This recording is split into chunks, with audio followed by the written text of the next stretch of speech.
নমস্কার বন্ধুরা, moms kitchen 4083 আমার নতুন রান্নার চ্যানেলে আপনাদের সবাইকে স্বাগত। আপনাদের সবার কাছে অনুরোধ রইল আমার রান্নার ভিডিওটি আপনারা শেষ পর্যন্ত দেখবেন। আজকে আমি রান্না করছি রুই মাছের মাথা দিয়ে মুগ ডাল। আপনারা দেখবেন রান্নাটি এবং আমাকে কমেন্টে জানাবেন আপনাদের কেমন লাগলো আমার এই রান্নাটি, এবং অবশ্যই আমার এই রান্নার ভিডিওটি আপনারা শেয়ার করবেন আপনার বন্ধুদের সাথে, আর আমার চ্যানেলটিকে অবশ্যই সাবস্ক্রাইব করবেন। তাহলে আমি এবার রান্নাটি শুরু করি। আমি আগে থেকেই ডালটি সেদ্ধ করে রেখেছি। একটা মাছের মাথা নিয়েছি, আদা কুচি, রসুন কুচি ও টমেটো কুচি, আর সামান্য পেঁয়াজ কুচিও লাগবে, সেটা আমি পরে দেখাচ্ছি। কড়াতে তেল দিয়ে তেলটা গরম হয়ে গেছে মাছের মাথাটি দিয়ে দিলাম। মাছের মাথাটি এপাশ ওপাশ করে ভালো করে ভেজে নিয়ে মাঝে মাঝে একটু ঢাকাও দিয়ে দেব, নয়তো তেলটা ছিটে আসবে গায়ে। মাছের মাথাটি ভাজা হচ্ছে, আপনারা দেখতেই পাচ্ছেন। মাছের মাথাটি ভাজা হয়ে গেলে আমি নামিয়ে নেব। বারবারই ঢেকে দিতে হচ্ছে, মাথাটা অনেকটা বড়। আমি একটা মাথাই নিয়েছি, আপনারা চাইলে দুটো মাথাও নিতে পারেন আপনাদের পরিবারের লোক অনুযায়ী। এবার আমার মাথাটা প্রায় ভাজা হয়ে গেছে, আমি তুলে নিলাম। তুলে নিয়ে আমি এবার পরের স্টেপে যাচ্ছি।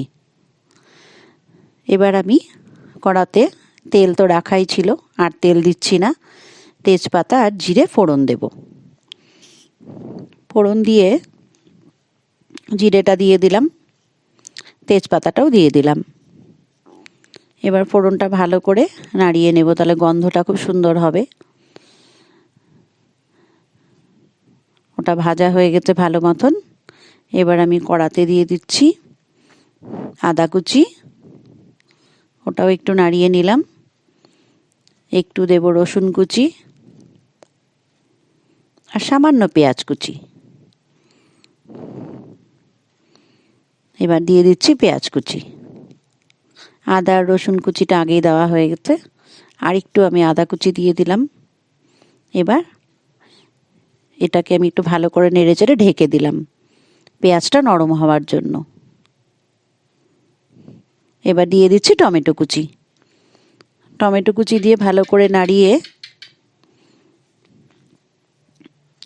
নিতে হবে, না তো লেগে যাবে।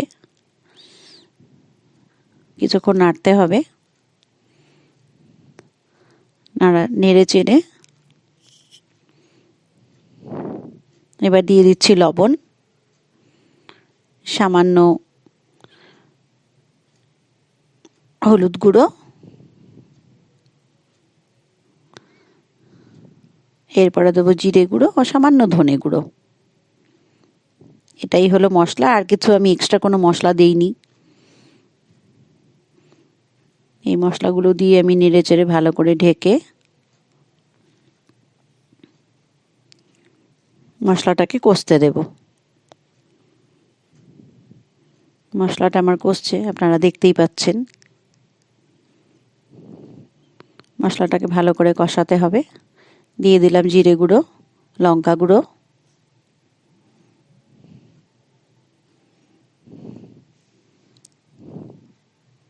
আর দিয়ে দিলাম ধনে গুঁড়ো। এবার এই সব মশলাগুলোকে ভালো করে পেঁয়াজ টমেটোর সাথে ভালো করে নেড়ে চেড়ে কিছুক্ষণ কষাতে হবে, নয়তো পেঁয়াজ আর টমেটোটা নরম হবে না। কিছুক্ষণ কষানোর পরে আমি মাছের মাথাটা দিয়ে দিলাম ওই মশলাটার মধ্যে। মাছের মাথাটা দিয়ে আমি খুব বেশিক্ষণ কষাবো না, মাছের মাথাটা তোমার আগে থেকেই ভাজা ছিল। একটু নাড়াচাড়া করে তারপরে আমি ডালটা দিয়ে দেব। মাথাটাকে আমি একটু ভেঙে নিলাম, নয়তো অসুবিধা হচ্ছিল রান্নাটা করতে। ভালো করে নেড়ে চেড়ে এবারে আমি ডালটা দিয়ে দেব। ডালটা তো আগে থেকে সেদ্ধ করে রেখেছিলাম। একটু গুঁড়ো হলুদ, গুঁড়ো শুকনো লঙ্কা আর দুটো তেজপাতা আর সামান্য সাদা তেল, এই দিয়ে সেদ্ধ করে রেখেছিলাম। এবার আমি ডালটা দিয়ে দেব। মশলাটা প্রায় হয়েই এসছে, এবার ডালটা দিয়ে দিচ্ছি। এটার মধ্যে একটু জল অ্যাড করব বাটিটা ধুয়ে। এবার ভালো করে এটাকে নাড়াচাড়া করে নিতে হবে। নাড়াচাড়া করে নিয়ে একটু জল দেব, জল দিয়ে আমি একটু ঢাকা দিয়ে দেব। আমি অল্পই জল দিলাম, আপনাদের যদি মনে হয় যে একটু পাতলা করবেন সেই হিসাবে আপনারা জল দেবেন। তবে এটা ঘন ঘনই খেতে ভালো লাগে, খুব বেশি পাতলা ভালো লাগে না। নাড়াচাড়া করে এবার আমি একটু ঢাকা দিয়ে দেব। ডালটা ফুটে উঠলেই আমার রান্নাটা প্রায় শেষ হয়ে যাবে। নামানোর আগে একটু গরম মশলা গুঁড়ো দেব।